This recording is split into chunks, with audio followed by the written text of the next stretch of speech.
হিটওয়েভের সতর্কতা ভেঙে এলো স্বস্তির বৃষ্টি। টাঙ্গাইল, নরসিংদী ও গাজীপুরে বজ্রপাতে 6 জনের মৃত্যু।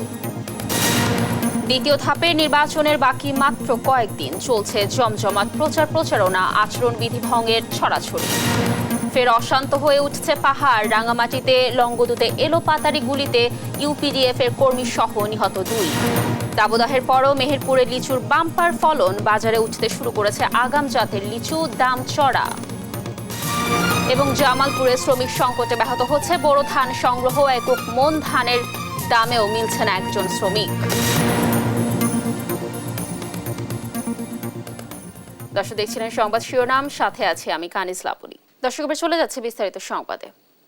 আবহাওয়া অফিসের হিট অ্যালার্ট উপেক্ষা করেই বৃষ্টিতে ভিজল রাজধানী সহ দেশের বিভিন্ন জেলা। এতে গরম কাটিয়ে জনমনে ফিরেছে স্বস্তি। আবহাওয়ার এমন অবস্থা আরও 2-3 দিন অব্যাহত থাকতে পারে বলে জানিয়েছে আবহাওয়া অফিস। তবে বৃষ্টির সঙ্গে বজ্রপাতে 3 জেলায় 6 জনের মৃত্যুর খবর পাওয়া গেছে। তাই বজ্রপাত থেকে বাঁচতে সতর্ক থাকার পরামর্শ দিয়েছে আবহাওয়া অধিদপ্তর। M A আজিমের report. সকালের শুরুতেই রাজধানী সহ দেশের বিভিন্ন স্থানে গুড়ি বৃষ্টি কমিয়েছে গত দুদিনের তীব্র দাবদাহ। সকাল 10টার পর বৃষ্টি কেটে গেলেও দেখা মেলেনি সূর্যের। তবে হালকা হিমেল হাওয়া চলতে থাকে দুপুর পর্যন্ত, যা জনজীবনে নামিয়ে আনে স্বস্তি। কর্মজীবী মানুষদের মধ্যে দেখা মিলেছে স্বাচ্ছন্দ্য। এখন সকালে একটু বৃষ্টি হওয়ার পরে কিছুটা তাপমাত্রা কমেছে। বৃষ্টি হলে তো ভালোই হয়, বৃষ্টি হলে তো একটু ঠান্ডা থাকে, চালাইতে হলে তো একটু আরাম পাওয়া যায়। যেমন আবহাওয়াটা বর্তমানে ঠান্ডা, গরম তেমন রাখতেছে না, গাড়ি চালাইতে আরাম পাইতেছি। আগামী 2 দিন বৃষ্টি অব্যাহত থাকার আভাস দিয়ে এ আবহাওয়াবিদ জানান, সম্ভাবনা রয়েছে কয়েকটি বিভাগে দমকা ও ঝোড়ো হাওয়ার। খুলনা এবং চট্টগ্রাম বিভাগের কিছু কিছু জায়গায়, রাজশাহী, রংপুর এবং বরিশাল বিভাগের 2-1 জায়গায় বৃষ্টি অথবা বজ্রসহ বৃষ্টিপাতের সম্ভাবনা আছে। আর দিনের তাপমাত্রা সামান্য হ্রাস পেতে পারে এবং রাতের তাপমাত্রা প্রায় অপরিবর্তিত থাকতে পারে। এমন অবস্থা আগামী 2 দিন তাপমাত্রা কমালেও আবারও দাবদাহের সম্ভাবনা দেখছেন তারা। আর বর্তমান যে বৃষ্টিপাতের প্রবণতাটা, এটা সামনের আরও কয়েকদিন অব্যাহত থাকবে। তারপরে হয়তোবা দেখা যাবে যে বৃষ্টিপাতের পরিমাণটা কমে গেলে আবার একটু টেম্পারেচার রাইজ করতে পারে। এদিকে রাজধানীতে সকালে হলেও হবিগঞ্জ সহ দেশে বেশ কিছু জেলায় শুক্রবার রাতেই শুরু হয় হালকা বৃষ্টিপাত। এছাড়া বজ্রপাতে টাঙ্গাইল, গাজীপুর ও নরসিংদীতে 6 জনের মৃত্যুর খবর পাওয়া গেছে। এম এ আজিম, দেশ টিভি, ঢাকা। আওয়ামী লীগ সাধারণ সম্পাদক ওবায়দুল কাদের বলেছেন, আওয়ামী লীগ বিএনপির প্রতিপক্ষ নয়, শত্রু। তিনি দাবি করেন, জিয়াউর রহমান অফিসিয়ালি আবেদন করে বাকশালের সদস্য হয়েছিলেন। দুপুরে ধানমন্ডিতে এক সংবাদ সম্মেলনে তিনি বলেন, বিএনপির সামনে ইস্যু না থাকায় এখন গণ অভ্যুত্থান লিফলেটে এসে ঠেকেছে। আরও জানাচ্ছেন আলনোমান। সমসাময়িক ইস্যু নিয়ে ধানমন্ডিতে আওয়ামী লীগ সভাপতির কার্যালয়ে সংবাদ সম্মেলনে আসেন দলটির সাধারণ সম্পাদক ওবায়দুল কাদের। এ সময় তিনি কথা বলেন বিএনপির আন্দোলন ও তাদের বিদেশ নির্ভরতা নিয়ে। আওয়ামী লীগ সাধারণ সম্পাদক বলেন, ইস্যু না থাকায় বিএনপির গণ আন্দোলন এখন লিফলেটে নেমেছে। তাদের সামনে এখন কোনো ইস্যু, এখন তারা আছে এটা বোঝানোর জন্য শেষ পর্যন্ত গণ অভ্যুত্থান থেকে লিফলেট বিতরণে আসতেও। ওবায়দুল কাদেরের দাবি, বিএনপি আওয়ামী লীগের প্রতিপক্ষ নয়, শত্রু। তিনি বলেন, জিয়াউর রহমান অফিসিয়ালি আবেদন করে বাকশালের সদস্য হয়েছিলেন। আমি মির্জা ফখরুলকে বলতে চাই, আপনাদের প্রতিষ্ঠাতা, আপনাদের নেতা জিয়াউর রহমান অফিসিয়ালি বঙ্গবন্ধুর কাছে আবেদন করে বাকশালের সদস্য হয়েছে। বিশ্বের বহু দেশের তুলনায় বাংলাদেশের অর্থনৈতিক অবস্থা ভালো আছে দাবি করে তিনি বলেন, ডলারের দাম বৃদ্ধি অর্থনৈতিক বিষয়, এতে দেশে কোনো প্রভাব পড়বে না। ডলারের মূল্য বৃদ্ধি, এটাকে অ্যাডজাস্টমেন্ট করার জন্য এই 60 টাকা বৃদ্ধি করা হয়েছে, এটা অন্য কোনো উদ্দেশ্য নেই। এতে যে খুব একটা প্রভাব পড়বে তা নয়। আর বাজার পরিস্থিতি ওঠানামা করে, এটা ওঠানামা করবে। কেন্দ্রীয় ব্যাংকে সাংবাদিক প্রবেশ নিয়েও কথা বলেন আওয়ামী লীগ সাধারণ সম্পাদক। আল নোমান, দেশ টিভি, ঢাকা। কোনো পরাশক্তির দিকে তাকিয়ে নয়, বরং দেশে একটি কার্যকরী গণ আন্দোলন গড়ে তুলতে চায় বিএনপির সঙ্গে থাকা যুগপথের সমমনা রাজনৈতিক দলগুলো। আর বিএনপির ভাইস চেয়ারম্যান মেজর অবসরপ্রাপ্ত হাফিজ উদ্দিন আহমেদ বীর বিক্রমের দাবি, ক্ষমতাসীন আওয়ামী লীগ নানা সুযোগ সুবিধা দিয়ে বিদেশি শক্তিগুলোকে নিজেদের পক্ষে ধরে রাখলেও জনসমর্থনের ভিত্তিতে একটি গণ আন্দোলন গড়ে তুলতে পারলে পরাশক্তিগুলোরও সমর্থন পাবে বিএনপি। সাইফুর রিপনের রিপোর্ট। একদিকে নিজেদের নিরাপত্তার ইস্যু নিয়ে ক্ষমতাসীন আওয়ামী লীগকে ভারতের পরোক্ষ সমর্থন, অন্যদিকে একটি সুষ্ঠু নিরপেক্ষ নির্বাচনের জন্য সরকারের ওপর যুক্তরাষ্ট্রের অব্যাহত চাপ। এমন একটি প্রেক্ষাপটেই অনুষ্ঠিত হয় গেল 7 জানুয়ারির নির্বাচন পূর্ববর্তী যুক্তরাষ্ট্রের তৎপরতায় বিএনপি নেতৃত্বাধীন চলমান এক দফা আন্দোলনের পালে কিছুটা বাতাস পেলেও নির্বাচন পরবর্তী সময়ে তা অনেকটাই থিতু হয়ে আসে। নির্দলীয় নিরপেক্ষ সরকারের অধীনে নির্বাচনের দাবি আদায়ে ব্যর্থতার জন্য যুগপথ আন্দোলনের নেতাদের বিদেশ নির্ভরতা নিয়ে চলে নানা আলোচনা সমালোচনা। জনগণের আকাঙ্ক্ষা পূরণে চলমান আন্দোলনে বিদেশিদের সমর্থন শক্তি যোগালেও আগে দেশের অভ্যন্তরে গণ আন্দোলন গড়ে তোলা জরুরি, এমনটি মনে করেন যুগপথের শরিক নাগরিক ঐক্যের সভাপতি মাহমুদুর রহমান মান্না। মানুষ কিন্তু আওয়ামী লীগের কাছে যাচ্ছে না, আমাদের কাছে আসে। সেই জন্য আমরা বলছি যে এই গণ আন্দোলনটা গড়ে তোলবার এখনো সুযোগ আছে। সেটা যদি গড়ে তুলতে পারি তাহলে আন্তর্জাতিক এই শক্তির ব্যালেন্স চেঞ্জ হতে বাধ্য। একটা আন্দোলনে যদি পরিবর্তন হয়, এই যে দেখেন মালদ্বীপে মুইজ্জু, ভারত সব তাদের কথা মতো চলতে হচ্ছে না এখন। তা আমরাও যদি দাঁড়িয়ে যেতে পারি, why we care for even America, মানে আমি বলছি ইন্ডিয়াকেও কেয়ার করার দরকার নেই, আমার চীনকেও কেয়ার দরকার নেই, আমি আমার দেশের ব্যাপারেই কেয়ার করছি। তারপরে তোমাদের সাথে যাদের যাদের মিশবে তাদের সাথে আমার সম্পর্ক হবে। এরকম জায়গায় আমি ইজিলি থাকতে পারি, নির্ভর করছে আমি দেশের আন্দোলনটা গড়ে তুলতে পারছি কিনা। বিএনপির এই ভাইস চেয়ারম্যানও মনে করেন পরাশক্তিগুলো নিজেদের স্বার্থে একটি দেশের যে কোনো ধরনের সরকারের সাথে সম্পর্ক বজায় রাখলেও তাদের সমর্থন আদায়ে আগে গণ আন্দোলন গড়ে তোলা জরুরি। এখন বিএনপি দল গুছিয়ে আরও বৃহৎ জনগোষ্ঠীকে যদি আন্দোলনে সম্পৃক্ত করতে পারে, কূটনীতির কোনো সমস্যা হবে না। বিএনপি নিশ্চয়ই বিদেশি শক্তিসমূহের সমর্থনও পাবে, তবে বিএনপিকে নিজের পায়ে দাঁড়াতে হবে এবং নিজের শক্তিতে, জনগণের শক্তিতে এই ফ্যাসিস্ট সরকারকে পতন ঘটাতে হবে। তারা পরিস্থিতি পর্যালোচনা করে যাচ্ছে, যে এই মুহূর্তে জনগণ সোচ্চার হবে, রাজপথে নেমে আসবে, তখন তাদেরকে দেখা যাবে যে এই আন্দোলনকারী শক্তিকেই তারা সমর্থন দেবে। দেশে গণতন্ত্র ফিরিয়ে আনার মধ্য দিয়ে জনগণের প্রত্যাশা পূরণে বিএনপি এখনো একমাত্র ভরসা বলেও মনে করেন এই নেতা। বিএনপি এই মুহূর্তে জনগণের একমাত্র ভরসা। সাইফুল রিপন, দেশ টিভি, ঢাকা। দ্বিতীয় ধাপের নির্বাচনের বাকি মাত্র কয়েকদিন, এর মধ্যে চলছে জমজমাট প্রচারণা। জয় নিশ্চিতে ভোটের মাঠে ভোটারদের সমর্থন আদায়ে চলছে প্রার্থীদের প্রতিশ্রুতির লড়াই। সেই সঙ্গে কমতি নেই জনসভা, উঠান বৈঠক সহ অন্যান্য গণসংযোগেরও। সহকর্মীদের পাঠানো তথ্যচিত্রে ডেস্ক রিপোর্টে বিস্তারিত জানাচ্ছেন দীপাশ্রী বড়ুয়া। দ্বিতীয় ধাপে আগামী 21 মে 160টি উপজেলায় হতে যাচ্ছে নির্বাচন। তাই শেষ সময়ে জেলায় জেলায় চলছে জমজমাট নির্বাচনী প্রচারণা। গাইবান্ধার পলাশবাড়িতে নির্বাচন ঘিরে প্রার্থীরা বাড়ি বাড়ি গিয়ে দিচ্ছেন বিভিন্ন উন্নয়নের প্রতিশ্রুতি। আমাদের রাস্তাঘাটের কাজ করবে, জনগণের সাথে যোগাযোগ রাখবে, সর্বোপরি পলাশবাড়ি উপজেলার উন্নয়ন ঘটাবে। আমরা ভোটার যারা আছি তাদেরকেই ভোট দিয়ে নির্বাচিত করব। যে আমাদের নেতাকর্মী যারা আছেন সব ভোটারদেরকে এবং সাধারণ কিছু মানুষ 21 মে নির্বাচনে স্বতঃস্ফূর্তভাবে উপস্থিত হবেন, এটা আমি বিশ্বাস করি। আমি এলাকার সন্তান, সবাই আমাকে ভোট দেবে, এটা আমি বিশ্বাস করি। দ্বিতীয় ধাপে জয়পুরহাট সদর উপজেলায়ও জোর প্রচারণা চালাচ্ছেন প্রার্থীরা। এলাকা ভিত্তিক বিভিন্ন সমস্যা সমাধানের আশ্বাস দিয়ে ভোট চাচ্ছেন প্রার্থীরা। আমাকে যদি জনগণ ভোট দেয় তাহলে আমি ইনশাআল্লাহ সদর উপজেলায় মাননীয় প্রধানমন্ত্রী জননেত্রী শেখ হাসিনা যে ভীষণ গ্রামকে শহরে রূপান্তরিত করবে, স্মার্ট বাংলাদেশ গড়ে তুলবে। জনগণের পাশে ছিলাম, ভবিষ্যতে থাকবো, তাই আমি মনে করি জনগণ আমাকে ভোট দিয়ে জয়যুক্ত করবে। শেষ সময়ে জমজমাট নির্বাচনী প্রচারণা চলছে গোপালগঞ্জের কাশিয়ানী ও মুকসুদপুর উপজেলায়। এই দুই উপজেলায় দিনরাত এক করে প্রার্থীরা ছুটছেন ভোটারদের কাছে। প্রতিটি গ্রাম ও মহল্লায় গিয়ে দিচ্ছেন প্রতিশ্রুতি। মুকসুদপুর উপজেলা নির্বাচনকে নিয়ে সারা দেশে অনেক জায়গায় অনেক কিছু করছে, কিন্তু আমাদের দলের মধ্যে কোনো বিভেদ নাই।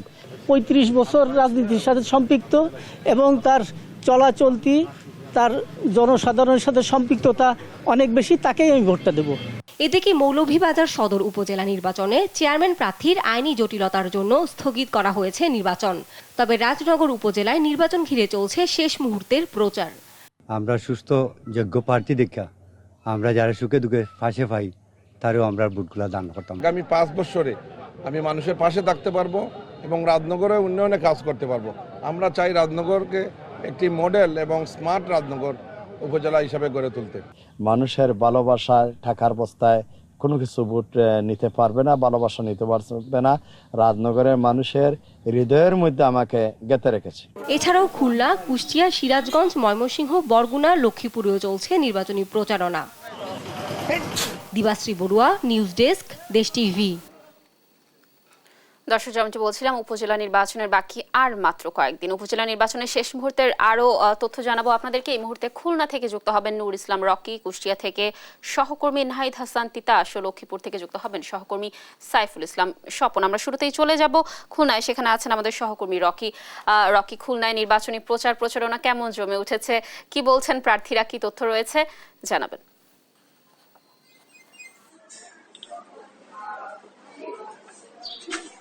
ধন্যবাদ কানিজ।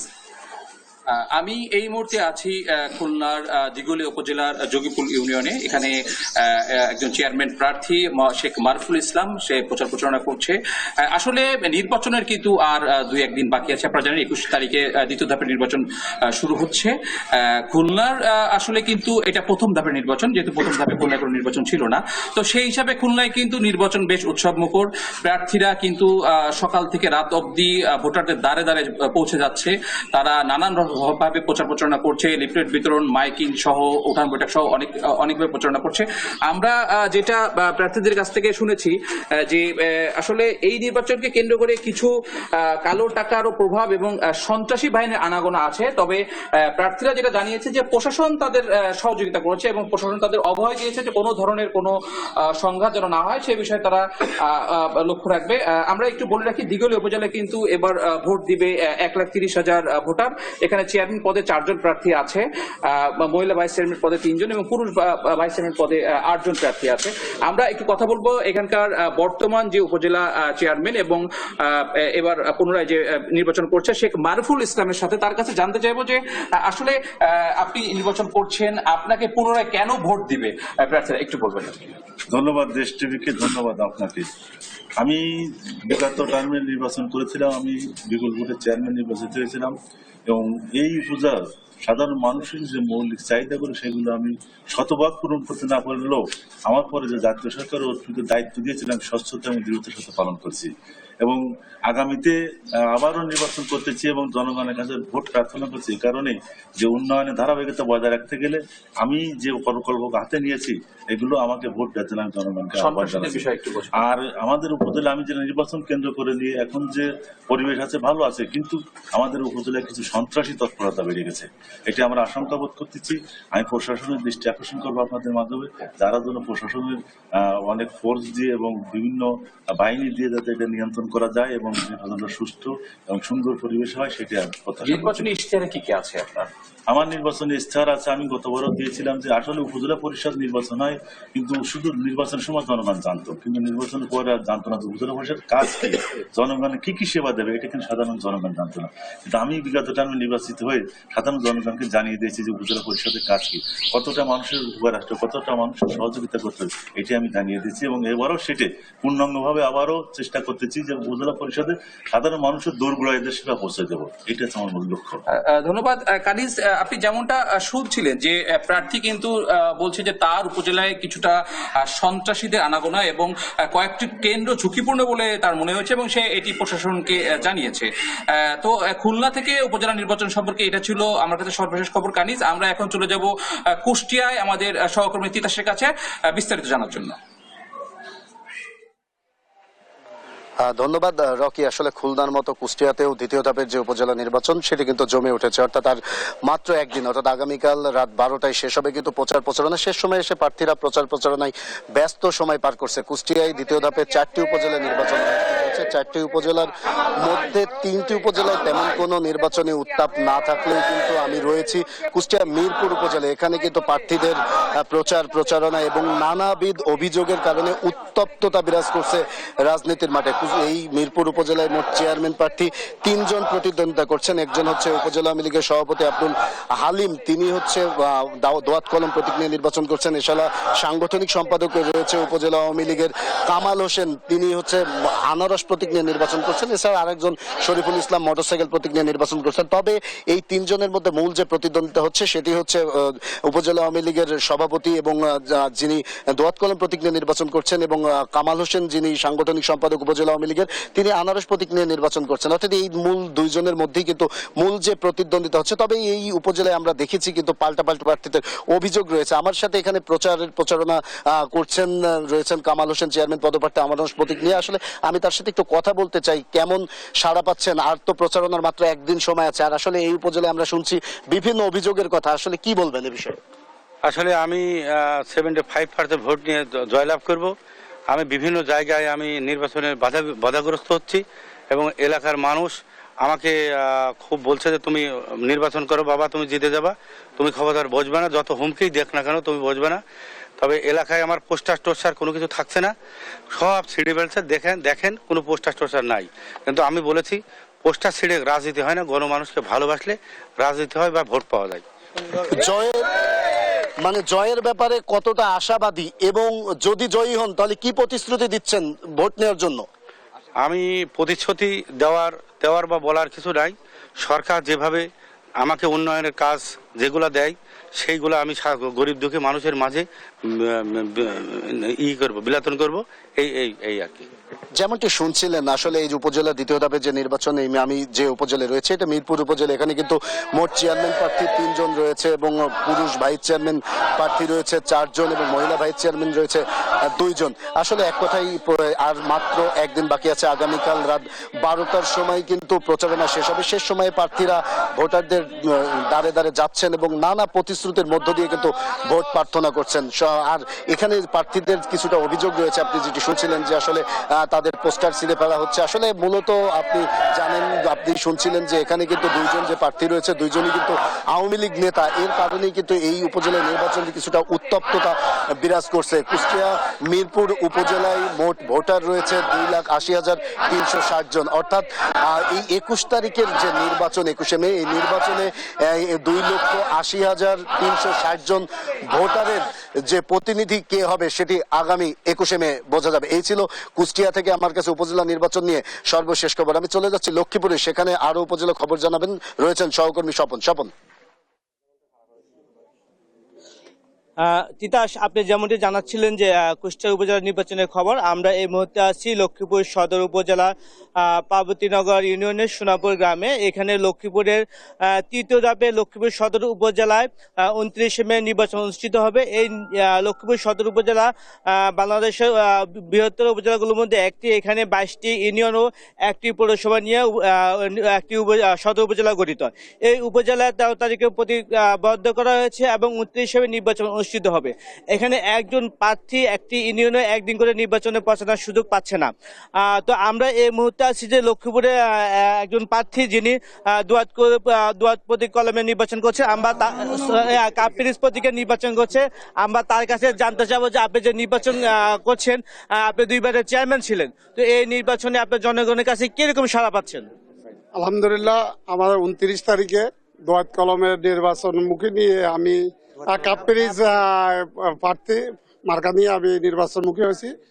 আমার ইনশাল্লাহ লক্ষ্মীপুরে আমাদের আওয়ামী লীগ সর্বপ্রথম হলে আওয়ামী লীগ ঐক্যবদ্ধ, আওয়ামী লীগ যুবলীগ ছাত্রলীগ ঐক্যবদ্ধ হয়ে আমার কাপিরিজ মার্কা নির্বাচনমুখী হয়েছে। আমি আশা করি দলমত নির্বিশেষে বিপুল ভোটে আমি এবার জয়লাভ করবো, কারণ আমি বিগত 10 বছর লক্ষ্মীপুরে মানুষের পাশে ছিলাম। উন্নয়নমূলক কর্মকাণ্ড আমি করার চেষ্টা করেছি। তবে বিগত দিনে এই লক্ষ্মীপুরে আমাদের এক স্বতন্ত্র এমপি অনুপস্থিত থাকার কারণে লক্ষ্মীপুরের মানুষ দীর্ঘদিন উন্নয়ন থেকে বঞ্চিত ছিল। এখন আমাদের সরকার দলীয় এমপি আছে, জেলা আওয়ামী লীগের সাধারণ সম্পাদক অ্যাডভোকেট নুরুদ্দিন চৌধুরী নয়ন এই আসনের এমপি। উনার নেতৃত্বে এবং উনার সাথে থেকে আগামী দিনে যে ইগুলো উন্নয়নমূলক কর্মকাণ্ড থেকে আমরা পিছিয়ে আছি, ইনশাল্লাহ অসমাপ্ত কাজগুলো সমাপ্ত করার জন্য আমি চেষ্টা করবো। এখানে তো 5 জন যে প্রার্থী সবাই আওয়ামী লীগের প্রার্থী, তো অন্য 4 প্রার্থীকে সমর্থন না দিয়ে আপনাকে কেন আওয়ামী লীগ সমর্থন দিচ্ছে এবং আপনি সেটা পাবেন বলে আশা করছেন? আমি লক্ষ্মীপুরে কলেজের সাবেক বিপি ছিলাম, ছাত্রলীগের সভাপতি ছিলাম, যুবলীগের যুগ্ম আহ্বায়ক ছিলাম, যুবলীগের সভাপতি ছিলাম, পরপর 2 বার যুবলীগের উপজেলা চেয়ারম্যান ছিলাম, বর্তমান জেলা আওয়ামী লীগের যুগ্ম সাধারণ সম্পাদক প্রস্তাবিত কমিটির। আমার বাবা লক্ষ্মীপুর জেলা আওয়ামী লীগের সাবেক সাধারণ সম্পাদক ছিলেন, পৌর আওয়ামী লীগের সভাপতি ছিলেন, থানা আওয়ামী লীগের সেক্রেটারি ছিলেন, সভাপতি ছিলেন। আমার মা দায়িত্ব ছিল আওয়ামী লীগের, আমার ভাই দায়িত্ব ছিল। আমরা দীর্ঘদিন এই দলের জন্য কারাবরণ করি। আমরা সুখে দুঃখে আওয়ামী লীগের সাথে ছিলাম এবং আমার বাবা 4 বার পৌরসভার 1 বার চেয়ারম্যান, 3 বার মেয়র ছিল। এই কারণে দলের নেতাকর্মীদের সাথে সুখে দুঃখে তায়ের পরিবার জড়িত। এটা এই অঞ্চলের মানুষ একটাই বলে, তায়ের পরিবারের সন্তান এসেছে ভোট করার জন্য, এই জন্য আওয়ামী লীগের নেতাকর্মীরা এখন আমার পাশে আছেন। আপনি নির্বাচিত হলে সদর উপজেলাবাসীর জন্য কি করবেন? আমার অসমাপ্ত কাজগুলো সমাপ্ত করব এবং সর্বপ্রথম লক্ষ্মীপুর যে বিভিন্ন জায়গায় যে লক্ষ্মীপুরকে সন্ত্রাস এলাকা হিসেবে চিহ্নিত করা হয়, এই লক্ষ্মীপুর আর সন্ত্রাস মুক্ত আছে ইনশাল্লাহ, এবং এটাও বিলীন করবে ইনশাল্লাহ। ধন্যবাদ। সালাউদ্দিন টিপু তিনি জানাচ্ছিলেন যে তার নির্বাচনের খবর আমরা লাবণী, আমরা লক্ষ্মীপুর সদর নির্বাচনের প্রচার খবর এ ছিল সর্বশেষ। ধন্যবাদ স্বপন, তিতাস এবং রকি আমাদের সাথে যুক্ত থাকার জন্য। দর্শক, যেমনটি বলছিলাম, উপজেলা নির্বাচনের বাকি রয়েছে আর মাত্র কয়েকদিন। সে ব্যাপারে দেশের বিভিন্ন প্রান্ত থেকে নির্বাচনী প্রচারণার সর্বশেষ তথ্য জানাচ্ছিলেন আমাদের সহকর্মীরা। নারায়ণগঞ্জের সোনারগাঁও উপজেলা নির্বাচনে সমর্থন দেয়া না দেয়াকে কেন্দ্র করে জেলা আওয়ামী লীগের সাবেক যুগ্ম সম্পাদক প্রফেসর ডক্টর আবু জাফর চৌধুরী ওরফে বীরু সহ তার পরিবারকে প্রকাশ্যে হুমকি দিয়েছে এক চেয়ারম্যান প্রার্থী। বক্তব্যটি সামাজিক যোগাযোগ মাধ্যমে ভাইরাল হলে উঠে সমালোচনার ঝড়। এ ঘটনায় অভিযুক্ত আনারসের প্রার্থী বাবুল ওমরকে শোকজ করেছে নির্বাচন কমিশন। সেই সঙ্গে নির্বাচনের পরে তার বিরুদ্ধে দলীয় ব্যবস্থা নেওয়ার কথা জানায় জেলা আওয়ামী লীগ। বিল্লাল হোসেনের প্রতিবেদন, জানাচ্ছেন শুভশ্রী রায়।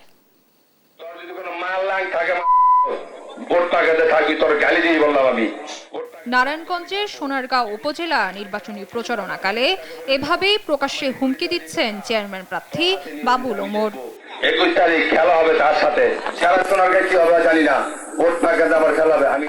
ভোটে বিজয়ী হলে 2 মাসের মধ্যে চৌধুরী বংশ উচ্ছেদ করতে না পারলে চেয়ারম্যান পদ ছেড়ে দেবে বলেও জানান এই আনারস প্রতীকের প্রার্থী। যদি এই চৌধুরী বংশের আত্মপ্রকাশের বংশ আমি উচ্ছেদ না করতে পারবো, উচ্ছেদ করা লাগবে, আমি রিজাইন দিব ক্ষমতা থেকে। গেল মঙ্গলবার রাতে উপজেলার জামপুর ইউনিয়নে একটি নির্বাচনী উঠান বৈঠকে জেলা আওয়ামী লীগের সাবেক যুগ্ম সাধারণ সম্পাদক প্রফেসর ডক্টর আবু জাফর চৌধুরী ওরফে বীরু সহ তার পরিবারকে হুমকি প্রদান করেন চেয়ারম্যান প্রার্থী বাবুল ওমর। তার বক্তব্যের একটি ভিডিও ভাইরাল হয় সামাজিক যোগাযোগ মাধ্যমে। এই নিয়ে সমালোচনার ঝড় ওঠে নেটিজেনদের মাঝে। আমি তো আপনার বাড়ির সামনে বক্তব্য দিচ্ছি, আপনাকে উল্টাপাল্টা কথা বলছি। যদি তোমার মা দুধ ঠিক করে পান করে থাকো, তুমি আমার বাড়ির সামনে আমাকে মিটিং করে দেখাতো, তাকে তো ওপেন চ্যালেঞ্জ করে গেলাম। এই ঘটনার প্রতিবাদ জানিয়ে ওই চেয়ারম্যান প্রার্থীর শাস্তি দাবি করেছে স্থানীয় আওয়ামী লীগ নেতারা। আগামী 21 তারিখে মাহফুজুর রহমান কালামাইকে ঘোড়া প্রতীকে বিজয়ী করে আমরা প্রমাণ করে দিব সোনারগাঁয়ের মাটিতে কোনো সন্ত্রাসের স্থান নেই। অভিযোগ পেয়ে এরই মধ্যে চেয়ারম্যান প্রার্থী বাবুল ওমরকে শোকজ করেছে নির্বাচন কমিশন। চেয়ারম্যান প্রার্থীর এমন অশ্লীল আচরণে ক্ষুব্ধ জেলা আওয়ামী লীগের নেতারাও। সমস্ত লোকের গ্রেফতারের দাবি জানায় নির্বাচনের পূর্বে। আমিও তাদের সাথে সুর মিলিয়ে বলতে চাই যে এই সমস্ত অসভ্য লোককে গ্রেফতার করে আইনের আওতায় নেওয়া উচিত। আমাদের দলের পক্ষ থেকে কি করণীয় সেটা আমরা পরবর্তীকালে আমরা বসে ইলেকশন ওভার হলে আমরা অবশ্যই সে ব্যাপারে যদি একেবারে কেউ সীমার বাইরে কথা বলে থাকে অবশ্যই আমরা সেই বিষয়টা দেখব। বাবুল ওমরকে সমর্থন না দেওয়ায় প্রকাশ্যে আবু জাফর চৌধুরীকে এমন হুমকি দেওয়া হয় বলছেন স্থানীয়রা। নিউজ ডেস্ক, দেশ টিভি। রাঙামাটির লংগদু উপজেলায় পাহাড়ের আঞ্চলিক সংগঠন ইউনাইটেড পিপলস ডেমোক্রেটিক ফ্রন্টের উপর আরেক সংগঠন সন্তু লারমার নেতৃত্বাধীন জেএসএস এর হামলায় ইউপিডিএফ এর একজন ও স্থানীয় একজন সহ মোট 2 জন নিহত হয়েছেন। শনিবার সকালে উপজেলার লংগদু ইউনিয়নের মনপতি বাজার এলাকায় এ ঘটনা ঘটে। নিহত ইউপিডিএফ সদস্যের নাম তিনক চাকমা ও স্থানীয় বাসিন্দা ধন্যমতি চাকমা। উপজেলার কাট্টলি এলাকায় অবস্থানরত জেএসএস গ্রুপের 10 থেকে 12 জন সদস্যের একটি দল মনপতি ও মধ্য খাড়িকাটা এলাকায় এসে ইউপিডিএফ এর সদস্যের উপর হামলা চালালে ঘটনাস্থলেই 2 জনের মৃত্যু হয়।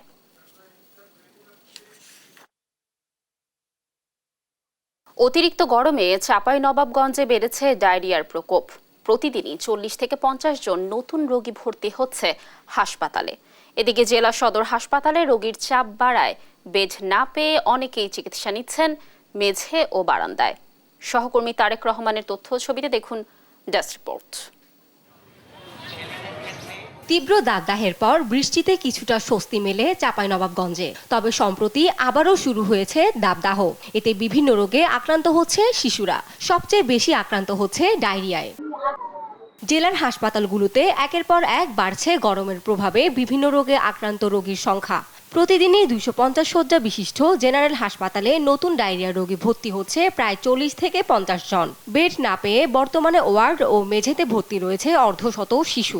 কালকে ভর্তি হয়েছি, সমস্যা 8-10 দিন থেকে ওষুধ খাওয়াচ্ছি, কিছু হয়নি, হাসপাতালে পরশুদিন থেকে পাতলা পায়খানা, তারপর থেকে বমি, আর কাল রাত থেকে জ্বর না পাওয়া ওষুধ খেয়ে কিছু হয়নি। কেন ভালো হলো না? ডাক্তার বলছে 10 দিন থাকতে পারে, 7 দিন থাকতে পারে, 15 দিনও থাকতে পারে।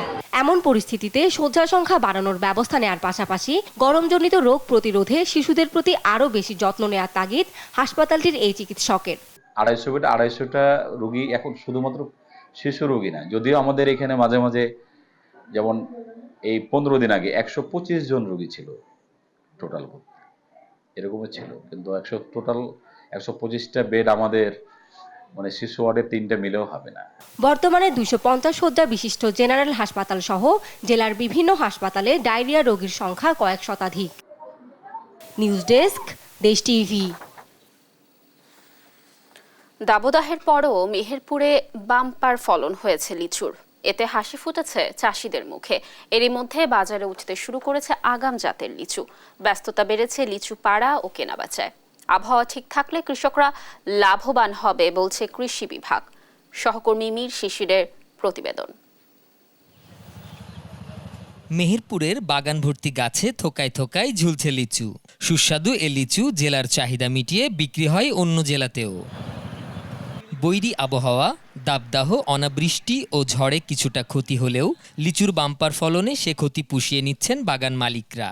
আগাম জাতের লিচু কেনা বেচার পাশাপাশি বোম্বাই ও আতা বোম্বাইয়ের পরিচর্যায় এখন ব্যস্ততা তাদের। মেহেরপুর জেলার লিচুর আমের সব সময় স্বাদ বেশি, দাম পাওয়া যায় ভালো। মেহেরপুরের মাল ভালো, অন্য দেশে ছাড়া বুঝছেন, এই যে নিয়ে আসে মানুষ। আজকে আমার 2টা পার্টি আছে। গত বছরের তুলনায় বাজার মূল্য ভালো, আশা করা যায় কিছুটা হবে আমাদের। বর্তমানে আটি লিচুর কাউন হয়েছে 2400-2500 টাকা রেট চলছে। সুস্বাদু হওয়ায় এ লিচুর চাহিদা সারা দেশেই, তাই বিভিন্ন জেলার পাইকাররা ভিড় জমায় এখানকার আড়তে। মেহেরপুর থেকে লিচু কিনছে, আছে মেহেরপুরের আম লিচুটা, এটা সুস্বাদু, যে খায় সে আছে নিতে চায়। লিচুটা পোকা কম, মাছ বেশি, মানে টক নাই। বাইরের থেকে মেহেরপুরের লিচু অনেক মিষ্টি, অনেক সুস্বাদু। অন্য আশপাশের জেলার থেকে এই জেলার লিচুটা অনেক সুস্বাদু হয়, যার কারণে এই জায়গায় আমাদের আশা। প্রতিদিন আমার এখান থেকে 2000 কাউন্ট লিচু সেল হচ্ছে, অন্যান্য 4000-5000 লিচু কাউন্ট ছিল। কৃষি বিভাগ বলছে লিচু বিক্রি করে লাভবান হচ্ছেন চাষিরা, পাচ্ছেন ন্যায্য দাম। আবহাওয়া অনুকূলে থাকলে এ ধারা অব্যাহত থাকবে।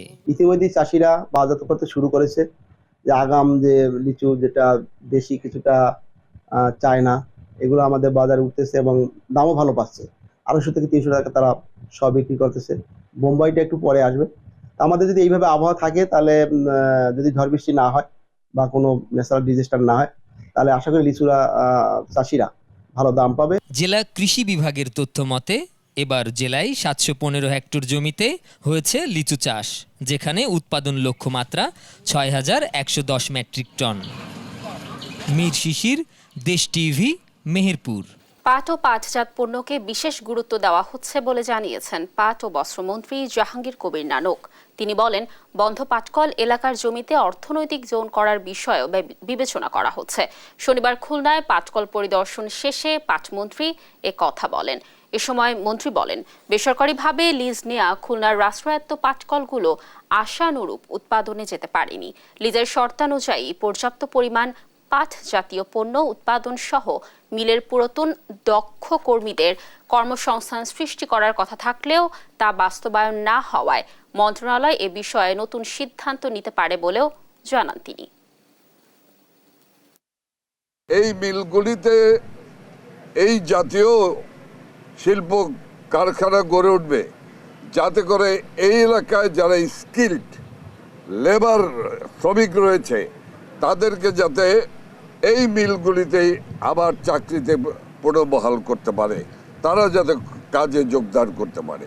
আশানুরূপ কোনো ফলাফল এখনো আসেনি। যারা বিল লিজ নিয়েছেন তারা এই বিলগুলিতে কোনো শুভ সূচনাও করতে পারেন না অনেকে। জামালপুরে তীব্র শ্রমিক সংকটে ব্যাহত হচ্ছে বোরো ধান ঘরে তোলার কার্যক্রম। এতে শ্রমিকের মজুরি বেড়েছে আকাশচুম্বী। যেখানে 1 মণ ধানের দামেও মিলছে না একজন শ্রমিক। এতে ধানের উৎপাদন খরচ বাড়ায় লোকসানের শঙ্কা কৃষকের। সহকর্মী মেহেদি হাসানের তথ্য ছবিতে বিস্তারিত জানাচ্ছেন ফারজানা ইসলাম। জামালপুর জেলার 7টি উপজেলার মাঠে মাঠে এখন পাকা ধান। ধান কাটা নিয়ে ব্যস্ত সময় পার করছেন জেলার কৃষকরা। তবে শ্রমিক সংকটে বিপাকে তারা। 1 মণ ধান বিক্রি করেও মেটানো যাচ্ছে না একজন শ্রমিকের একদিনের মজুরি। শ্রমিক মিললেও জনপ্রতি মজুরি দিতে হচ্ছে 800 থেকে 1000 টাকা পর্যন্ত। সঙ্গে দিতে হচ্ছে দুবেলা খাবার। এতে শুধু ধান কাটতেই প্রতি মণের জন্য খরচ পড়ছে প্রায় 1200 টাকা। এদিকে বাজারে প্রতি মণ ধান বিক্রি হচ্ছে 750 থেকে 800 টাকা। মজুরি বেশি হওয়ায় কৃষক নিজেরাই হাতে তুলে নিয়েছেন ধান কাটা ও মাড়াইয়ের কাজ। 1000 টাকার মানে 1 মণ ধান দিয়ে বেশি এক কামলা পাওয়া যায় না। আমরা নিজেরাই ধান কাটতাছি ভাইসারে। 900 টাকার কামলা, 800 টাকা মণ ধান আমরা আসলে করতে পারি। সেই সঙ্গে জমির চাষ, সেচ, চারা, সার, কীটনাশক সহ অন্যান্য খরচ বাড়ায় লাভের মুখ দেখা নিয়ে শঙ্কায় চাষিরা। এই যে ধান ফলাইছি, সার, বিষ, পানি, বিদ্যুতের দাম অনেক বেশি। এখন বর্তমানে যে বাজার, এই বাজার অনুযায়ী ধানটা বিক্রি করতেছি, তাতে আমাদের লস। 800-900-1000 টাকা করে ময়না কামলা। আমরা কি করবো, ধানের দাম হইলো কম। চলতি বোরো মৌসুমে জেলায় 1,29,320 হেক্টর জমিতে বোরো আবাদ হয়েছে। এখন পর্যন্ত কাটা হয়েছে 33% ধান। তবে খরচ বাড়লেও সরকারের ধান ক্রয় শুরু হলে কৃষক লাভবান হবেন বলছেন এই কৃষি কর্মকর্তা। ফসলের অবস্থা বেশ ভালো, আশা করছি ভালো ফলন হবে। এখন পর্যন্ত 33% জমির বোরো ধান কর্তন করা হয়েছে। আশা করছি কৃষক ভালো ফলাফল পাবে। এমন পরিস্থিতিতে সরকারিভাবে কম্বাইন্ড হারভেস্টার যন্ত্রের মাধ্যমে ধান কাটার ব্যবস্থার দাবি কৃষকদের। নিউজ ডেস্ক, দেশ টিভি। রাজশাহীতে কেন্দ্রীয় শহীদ মিনার নির্মাণ কাজের উদ্বোধন করা হয়েছে। শনিবার দুপুরে সোনাদিঘি এলাকায় নির্মাণ কাজের উদ্বোধন করেন জেলা পরিষদের চেয়ারম্যান বীর মুক্তিযোদ্ধা মীর ইকবাল। এ সময় অনুষ্ঠিত সমাবেশে বক্তব্য রাখেন মুজিবুল হক, সাইদুর রহমান সহ বীর মুক্তিযোদ্ধারা। 8 কোটি টাকা ব্যয়ে শহীদ মিনারটি নির্মাণ করছে জেলা পরিষদ। এর ভিত্তিপ্রস্তর স্থাপন করেন ভাষা সংগ্রামী গোলাম আরিফ টিপু।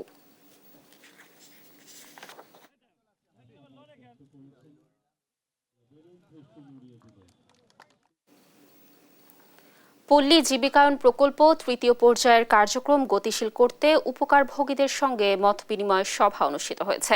শনিবার সকালে রাজশাহীর লোক প্রশাসন প্রশিক্ষণ কেন্দ্রে এই মতবিনিময়ে প্রধান অতিথি ছিলেন পল্লী উন্নয়ন ও সমবায় প্রতিমন্ত্রী আব্দুল ওয়াদুদ দারা।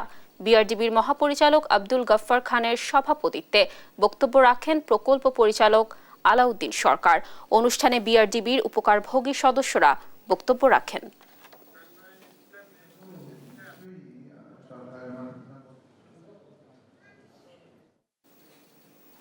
দর্শক, এই পর্যায়ে দেশ জনপদ সংবাদ জানিয়ে দিচ্ছে আরেকবার।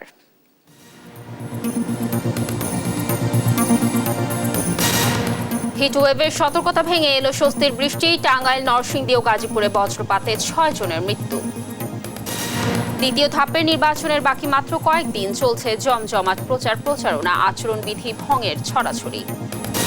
ফের অশান্ত হয়ে উঠছে পাহাড়। রাঙামাটির লংগদুতে এলোপাতাড়ি গুলিতে ইউপিডিএফ এর কর্মী সহ নিহত 2। দাবদাহের পরও মেহেরপুরে লিচুর বাম্পার ফলন, বাজারে উঠতে শুরু করেছে আগাম জাতের লিচু, দাম চড়া। এবং জামালপুরে শ্রমিক সংকটে ব্যাহত হচ্ছে বোরো ধান সংগ্রহ। একক মন ধানের দামেও মিলছে না একজন শ্রমিক। দর্শক, এই ছিল এখনকার দেশ জনপদ সংবাদ। পরে বুলেটিন দেখার আমন্ত্রণ রইল। এছাড়া দেশ টিভির সর্বশেষ সব খবর পেতে ভিজিট করুন www.desh.tv। ফেসবুকে আমাদের সঙ্গে যুক্ত থাকুন দেশ টিভি অথবা দেশ টেলিভিশন পেজে। এছাড়া সর্বশেষ সব ভিডিও পেতে ইউটিউবে আমাদের হ্যান্ডেল @দেশ টেলিভিশন অথবা @দেশ টিভি নিউজ থেকে সার্চ করুন। ধন্যবাদ সবাইকে।